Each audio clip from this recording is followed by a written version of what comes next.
தமிழ்நாட்டின் முதலமைச்சர் அண்ணன் தளபதி அவர்களுடைய 72வது பிறந்த நாளை ஒட்டி கழக மகளிர் அணியின் சார்பிலே இன்று மாற்றுத்திறனாளிகளுக்கான நலத்திட்டங்களை வழங்கக்கூடிய நிகழ்ச்சி நடைபெற்றிருக்கிறது.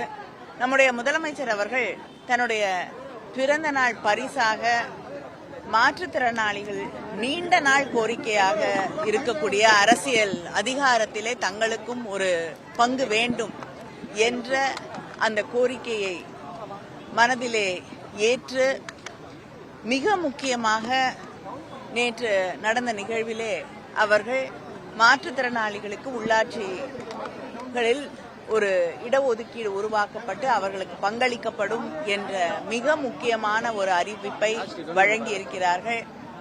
அது மாற்றுத்திறனாளிகளின் நீண்ட நாள் கோரிக்கையாக இருந்த ஒன்றை நம்முடைய முதலமைச்சர் அவர்கள் தன் பிறந்த நாளை ஒட்டி அதை நிறைவேற்றி தந்திருக்கிறார்.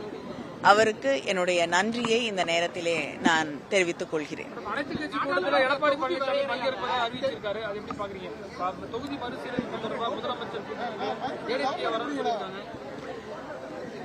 முதல் முறையாக அவர்கள் தமிழ்நாட்டின் நலன் கருதி கூட்டப்பட்டிருக்கக்கூடிய ஒரு கூட்டத்திலே பங்கேற்றுக் கொள்வதாக அறிவித்திருக்கிறார்கள்.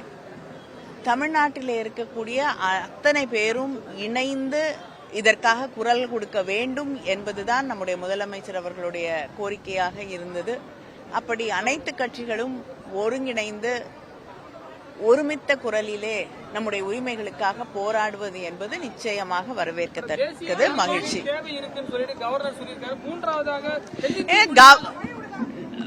மக்களால் தேர்ந்தெடுக்கப்பட்ட பிரதிநிதிகள் வேண்டாம் என்று சொல்கிறோம்.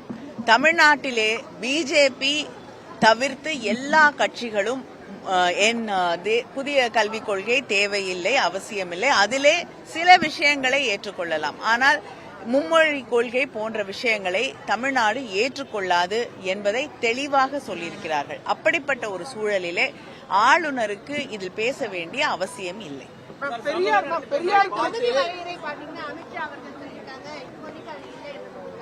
இல்லைங்க, இப்போ எந்த பாதிப்பும் வராதுன்னு சொல்லியிருக்காங்க.